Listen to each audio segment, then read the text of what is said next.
आज श्री हनुमान जी महाराज ने रामचंद्र गुण बरने लगा, सुनत ही सीता कर दुख भागा। राम गुणों का, रामचरित्रों का वर्णन किया। जानकी मैया का सब दुख चला गया। मुद्रिका को देखा तो जानकी जी ने कहा, जिसने मुझे राम कथा सुनाई और जिसने राम जी की मुद्रिका मुझे दी वो मेरे सामने आए। हनुमान जी अब श्री जानकी मैया के सामने आए। एक बार तो शंका हुई कहीं कोई राक्षसी माया तो नहीं है, क्योंकि राक्षस लोग स्वरूप बदलने में बड़े ही निपुण हैं। तो हनुमान जी को देखकर शंका हुई। बाद में हनुमान जी ने मस्तक रखा चरणों में, राम दूत में मातु जानकी। और इस चौपाई के बाद जानकी मैया को भरोसा बन गया।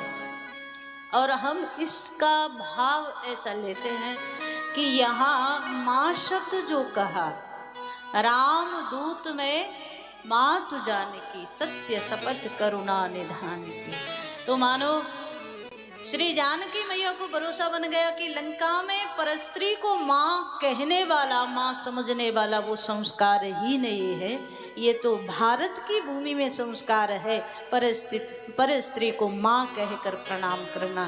तो हनुमान जी के ऊपर भरोसा बन गया, ये भारत से ही आए, ये मेरी भूमि से आए। हनुमान जी ने यहाँ जानकी मैया को भगवान का संदेश दिया। जन जननी मानस ये ऊना, तुमते प्रेम राम के दूना। अब भगवान आपको कई गुना ज्यादा प्रेम करते हैं, फिर वो आए क्यों नहीं, अभी तक मेरी सुध क्यों नहीं ली। जानकी मैया ने कहा, हनुमान जी बोले अगर उनको सूचना होती तो भगवान तुरंत आ जाते। अब मैं जाऊंगा ना, सबको लेकर के आऊंगा। यहाँ जानकी जी को आश्वस्त किया। बाद में लंका में जो लंका का अधिपति रावण है उसको भगवान की शक्ति का थोड़ा परिचय करा दूं, इसके लिए हनुमान जी ने अशोक वाटिका को उजाड़ने की लीला की। अनेक अनेक राक्षसों को मार दिया, अक्षय कुमार का अंत किया। और बाद में रावण की सभा में जब मेघनाद लेकर के गया, रावण की पूरी सभा का जब दर्शन किया, बड़े बड़े देवता रावण की आंख की ओर देख रहे, कहीं इसकी आंख कहीं इसकी वृक्ति टेढ़ी ना हो जाए, कहीं ये कुछ हमारे लिए खतरनाक ना बोल दे। सब भयभीत है रावण की दृष्टि को देखकर, लेकिन हनुमान जी बिल्कुल निर्भय खड़े हुए। उस समय रावण ने कहा कि तुझे भय नहीं लगता, देख देवता भी यहाँ भयभीत हैं। सो हनुमान जी मुस्कुराए, रावण ये तेरी वृक्ति को देख रहे हैं इसलिए तुझसे भयभीत हैं, मैं उसकी वृक्ति को देखता हूँ। वृकुटि विलास सृष्टि लय होई, जिसकी वृक्ति टेढ़ी हो जाए तो सारी सृष्टि का लय हो जाए। मैं उस परमात्मा के चरणों में रहता हूँ, तुझसे मुझे क्या भय होने वाला। अब देखो रावण की सभा में हनुमान जी पर मुकदमा चला। पहली बात राक्षसों ने कहा इसने वाटिका उजाड़ी। रावण ने कहा तूने फल क्यों खाए, वाटिका क्यों उजाड़ी। हनुमान जी एक एक बात का बड़ा प्यारा उत्तर दे रहे हैं। हनुमान जी ने कहा बात यह है, मैंने फल इसलिए खाए क्योंकि मुझे भूख लगी थी। भूख लगी थी तो और क्या खाता, लंका में तो कुछ और खाने लायक भी नहीं था, तो फल ही थे। तो हनुमान जी ने कहा खायो फल प्रभु लागी भूखा। अच्छा ठीक है, फल खा लिए। तो रावण ने कहा कि तूने पेड़ क्यों तोड़े, उसे तोड़ना क्या जरूरी था। हनुमान जी ने कहा देखो वो मेरा स्वभाव है, स्वभाववश हो गए। बंदर कभी एक जगह चुपचाप बैठकर कुछ करता है क्या। खायो फल प्रभु लागी भूखा,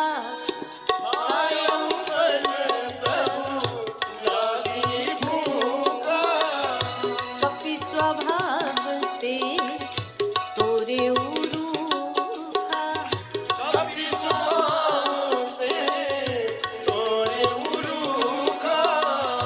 हनुमान जी बोले कि भूख लगी थी इसलिए फल खाए। पेड़ क्यों तोड़े, बोले हमारा स्वभाव ऐसा है, दो चार डालियां न टूटे तो फल खाने का क्या आनंद। रावण ने कहा चलो ये भी ठीक है, फिर राक्षस क्यों मारे। हनुमान जी ने कहा महाराज अब इस पे आप थोड़ा ध्यान देना, राक्षसों को मैंने नहीं मारा, वो सब मुझे मार रहे थे, और जब सब मुझे मार रहे थे तो सबके देह परम प्रिय स्वामी, सबको अपना शरीर प्रिय होता नहीं। अगर तुम्हें कोई मारने आ जाए तो बचाव तो करोगे कम से कम। तो हनुमान जी बोले मैंने तो अपने आप को बचाने की कोशिश की, उसमें 10-20 मर गए, अब इसमें मेरी क्या गलती। जिन मोही मारा ते मैं मारा, तो मैंने किसी को नहीं मारा, वो सब मुझे मार रहे थे। तो अपना सेल्फ डिफेंस तो करना पड़ेगा ना। मानस में बड़ा सुंदर दर्शन आया। आज रावण ने आदेश दे दिया इसकी पूंछ में आग लगा दो। सारे नगर में घुमाया, राक्षसों ने आज तेल कपड़ा बांध करके पूंछ में आग लगा दी। और जिन जिन लोगों ने आग लगाई वो भूल गए कि कर्म का फल तो यहीं मिल जाता है। तुम किसी और की पूंछ को जलाने का प्रयास करोगे तो वो आग कभी ना कभी तो तुम्हारे घर तक भी आएगी। उलट पलट लंका सब जारी, उसी आग से जो राक्षसों ने लगाई थी उसी से सारे लंका को ध्वस्त किया। सागर में पूंछ को बुझा करके जानकी मैया के सामने आए, माँ अब मुझे आदेश दो, मुझे जाना है। चूड़ामणि उतार तब दयो, जानकी जी ने चूड़ामणि दी और भगवान के लिए संदेश दिया। बाद में हनुमान जी यहाँ से विदा होकर के आए, सागर को पार करके। सारे वानर भालू आनंदित हो गए। बोल भक्त वत्सल भगवान की। सब राम जी का जय घोष करते हुए हनुमान जी को आगे करके भगवान के पास आए। श्री भगवान के चरणों में हनुमान जी की पूरी कथा जो जो वहाँ घटित हुआ वो सब जामवंत जी ने सुनाई। भगवान ने आज हनुमान जी को हृदय से लगा लिया और आज भगवान ने कहा, हनुमान मैं तुझसे कभी उऋण नहीं हो सकता, सुन सुत तो ही उऋण में नाही। क्योंकि कोई केवल सेवा करे तो उसका बदला चुकाया जा सकता है, पर हनुमान तुमने जानकी जीवित है उसकी खबर ला करके मुझे दे दी, उसका बदला मैं कभी चुका ही नहीं सकता। श्री हनुमान जी ने कहा, महाराज अब विलंब मत करो, अति शीघ्र प्रस्थान करो। जानकी मैया बड़े कष्ट में यहाँ सब वानर भालुओं को एकत्रित करके राम सेना आगे बढ़ी, सागर तक आई और मानस में दर्शन आया। यहाँ सागर के किनारे विभीषण की शरणागति हुई और 3 दिन तक भगवान ने सागर से प्रार्थना की, हमें रास्ता दे दो, पर सागर ने भगवान की प्रार्थना का कोई उत्तर नहीं दिया। और तब मानसकार कहते हैं कि आज 3 दिन जब हो गए, भगवान ने लक्ष्मण भैया को कहा, लक्ष्मण मेरा धनुष बाण लेकर के आओ। जो सागर मेरी शांति की भाषा नहीं समझ रहा, अब मैं उस सागर को सुखा दूंगा। लक्ष्मण बाण सरासन आनु, सो सो बारिद बिसिक कृषानु। और जैसे ही लक्ष्मण जी धनुष बाण लेकर के आए, भगवान ने धनुष पर बाण चढ़ाया। मानसकार कहते हैं सागर शरणागत हो गया, महाराज मुझसे भूल हो गई, मैं आपको समझ नहीं पाया, आपकी प्रभुता को नहीं समझ पाया। आप मुझे सुखाइए मत, मेरे ऊपर एक सेतु बना लीजिए। नल नील नाम के दोनों वानरों के हाथ से स्पर्श करा करके पत्थर डालिए और वो सब सेतु का निर्माण हो जाएगा, रास्ता बन जाएगा, आप पार चले जाएंगे। आज सागर की बात बड़ी प्रिय लगी भगवान को। सागर तो यहाँ से विदा हो गया, लेकिन मानस में दर्शन आया। आज भगवान को बड़ी प्रिय लगी सागर की बात। और इसी के साथ सुंदर कांड का विश्राम हो रहा है। निज भवन गवन सिंधु श्री रघुपति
दर्शन आया आज। सुंदरकांड का विश्राम हुआ, लंका कांड प्रारंभ हुआ और सब लोग घड़ी की ओर ज्यादा देख रहे हैं। चिंता मत करो, लंका कांड में तो ज्यादा समय लगता ही नहीं है। मानसकार दर्शन करा रहे हैं। लंका कांड का प्रारंभ हुआ और लंका कांड के प्रारंभ में ही राम सेतु का दर्शन आया। सुंदर सेतु बना और यही रामेश्वरम भगवान की स्थापना भगवान श्री राम ने की। रामेश्वर भगवान की पूजा की, महात्मा बताया, जे रामेश्वर दर्शन करें ते तनु तज मम लोक सिधरई। वो सब मेरे धाम के निवासी होंगे जो रामेश्वर भगवान की पूजा करेंगे। बाद में मानसकार कह रहे हैं, आज यहाँ सेतु से होते हुए रामादल पूरी राम सेना कुछ आकाश मार्ग से कुछ सेतु से सब पहुँचे हैं लंका की भूमि में। एक बार पुनः अंगद को भेजा कि आप जाकर के शांति का संदेश दो। रावण जब शांति के भाषा नहीं समझा, आज भगवान ने आदेश दे दिया सबको कि आप जाओ, चारों तरफ से रावण का जो दुर्ग है उसे घेर लो। लंका की भूमि में आज सब बानरों ने लंका की भूमि में घेर लिया रावण के दुर्ग को। वहाँ रावण ने सब निशाचरों को, सब राक्षसों को कह दिया, देखो युद्ध में से कोई भाग के आया तो उसे मैं जीवित नहीं छोड़ूंगा। तो सबको लगा मरना तो है ही है, वहाँ राम जी के हाथ से अथवा तो राम जी के निजी जो भक्त है, प्रेमी है, उनके हाथ से मरेंगे तो कुछ शुभ मिलेगा। सब प्राणों की आशा छोड़ करके मैदान में आए। धर्म अधर्म का युद्ध प्रारंभ हुआ, राम रावण युद्ध प्रारंभ हुआ और मानसकार दर्शन करा रहे हैं। उधर रावण की सेना निकली है दुर्ग से बाहर रावण का जय घोष करते हुए, और इधर राम जी की सेना राम जी का जय घोष करते हुए और भयंकर युद्ध प्रारंभ हुआ।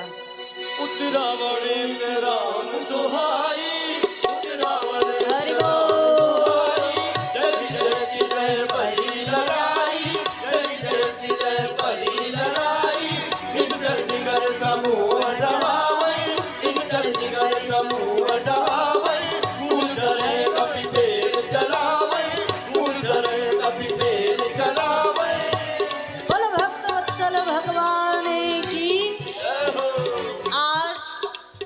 अधर्म का युद्ध प्रारंभ हुआ। विजय किसकी होनी चाहिए? धर्म की, सत्य की। बड़े बड़े मुखिया लोग जब समाप्त होने लगे तो रावण ने आज अपने पुत्र मेघनाथ को भेजा। आज के युद्ध में मेघनाथ ने लक्ष्मण जी को वीर घातनी शक्ति का प्रयोग किया। लक्ष्मण मूर्छित हुए तो पूरा का पूरा रामादल आज शोकमग्न हुआ, लेकिन हनुमान जी संजीवनी बूटी लेकर के आए और एक बार पुनः लक्ष्मण जागृत हुए। धर्म और अधर्म के युद्ध में कभी कभी अधर्म का पल्ला भारी दिखाई देने लगता है, लेकिन घबराने की जरूरत नहीं है। सत्यमेव जयते, आखिरी विजय तो धर्म की और सत्य की ही होनी है। मानसकार दर्शन करा रहे हैं। जब आज लक्ष्मण स्वस्थ हो गए, रावण भयभीत हुआ। इसने कुंभकर्ण को जगा दिया। कुंभकर्ण जिसका विकराल आकार है, जैसे ही उठा तो जब जागा इसकी बुद्धि शुद्ध थी। एक बार रावण से कह दिया, भैया मुझे क्यों जगाया? 6 महीने सोने वाला पीरियड चल रहा था इसका, तो मुझे क्यों जगा दिया बीच में? रावण ने कहा, मेरा राम जी से युद्ध हो रहा है और सारी घटना यहाँ बताई। एक बार तो ये बोला कि अरे जगदम्बा हर आन सठ अब चाहसी कल्याण, तूने जगत माता का अपहरण कर लिया और अपनी विजय चाहता है, दोनों संभव नहीं हो सकते। रावण ने देखा कि इसकी बुद्धि शुद्ध है, उसको अशुद्ध करो। तो कैसे? बोले बड़े बड़े घड़ों में भर करके मांस मदिरा सब मंगाया और इसको खिलाना पिलाना शुरू किया। जब अशुद्ध भोजन करोगे तो बुद्धि भी अशुद्ध हो जाएगी, अपवित्र हो जाएगी। मानसकार कह रहे हैं, आज इसने बड़े बड़े घड़े मदिरा के पान किए, बड़ी जोर से अट्टहास करता हुआ अकेला ही चला रणभूमि में। मुझे किसी की आवश्यकता नहीं है, और ये कहता हुआ रामादल में आया है। अनेक अनेक वानर भालुओं को मारने लगा। मानसकार दर्शन करा रहे हैं आज इसके भयंकर आकार का।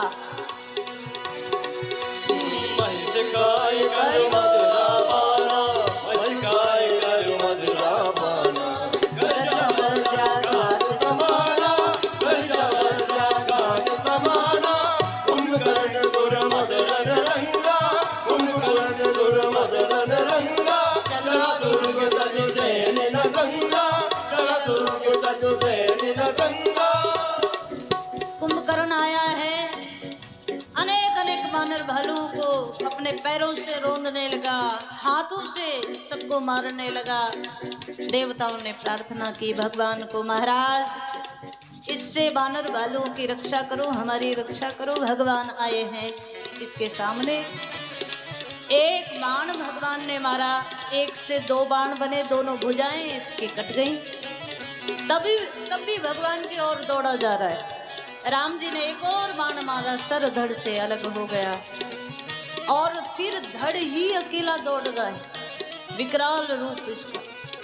भगवान ने एक और बाण मारा, इसके धड़ के दो टुकड़े कर दिए, और इसके प्राण इसकी आत्मा रूपी राम राम जी में ही विलीन हो गए। बोल भक्त वत्सल भगवान की। मोक्ष दिया भगवान ने इसे। आज रावण बड़ा दुखी हुआ, कुंभकर्ण मरा तो पुत्र ने आकर के समझाया, मेघनाथ ने, आप चिंता मत करो, कल युद्ध में मैं जाऊंगा। दूसरे दिन मेघनाथ युद्ध में आया, और आप सब लोग जानते हैं कि बुराई का जो अंत होता है वही मानस में दर्शन आया लंका कांड में। आज श्री लक्ष्मण जी के द्वारा मेघनाथ का अंत हुआ। मेघनाथ जब मर गया, भगवान ने इसको भी सदगति दे दी। बाद में रावण को जब सूचना मिली तो आज रावण और दुखी हुआ पुत्र के जाने पर। सुबह प्रातः काल हुई, और सुबह इसने उठ करके अपना रथ सजाया, अपने अस्त्र शस्त्र हाथ में लिए जब चलने लगा तो बड़े भयंकर अपशकुन होने लगे रावण को। कभी हाथ से तलवार गिरने लगती है, कभी प्रतिमाएं रोने लगती हैं, लेकिन ये सबको अनदेखा करता हुआ रणभूमि में आया। देवताओं ने हाथ जोड़े, महाराज अब ज्यादा समय नहीं है, समय की ही तो समस्या है, अब ज्यादा समय नहीं है, अब इसका अंत करो और सबको प्रसन्न करो। सब लोग इंतजार में हैं। मानसकार दर्शन करा रहे हैं।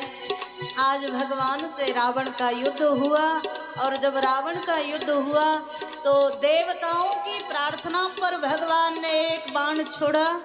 एक बाण से 31 बाण बने, 20 बाणों से इसकी 20 भुजाएं कट गईं, 10 बाण से इसके सर कटे, और आखिरी 31वां बाण इसकी नाभि में लगा, और मानो नाभि के अमृत को भगवान ने सोख लिया। और तब इसने आखिरी बार बोला, राम कहाँ, धरती पर गिरा है, और इसका प्राणांत हो गया। बोल भक्त वत्सल भगवान की। करजो मर्द घोर रब भारी, करजो मर्द घोर रब भारी, राम रन रसो पचारी, राम रन रसो पचारी, डोरी घूम गिरा दस कंदर, डोरी घूम गिरा दस कंदर, दुर सिंह कर दे गज भूदर, दुर सिंह कर दे गज भूदर। बोल राघव सरकार की। आज सत्य की विजय हुई, धर्म की विजय हुई, राम जी की विजय हुई, और चारों ओर देवता लोग जय घोष करने लगे भगवान का। मानस में दर्शन आया है। बाद में श्री भगवान के पास सब देवता आए प्रार्थना करने के लिए। महाराज आपने हमें रावण से मुक्ति दे दी, आपकी बड़ी कृपा है।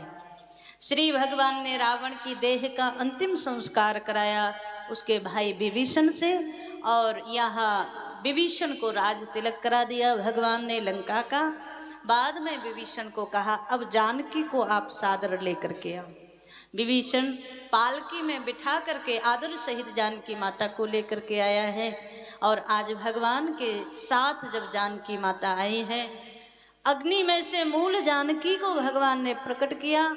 और आज जब मूल जानकी प्रकट हो गई, सब देवता लोग जय घोष करते हैं, बोल सीताराम भगवान की।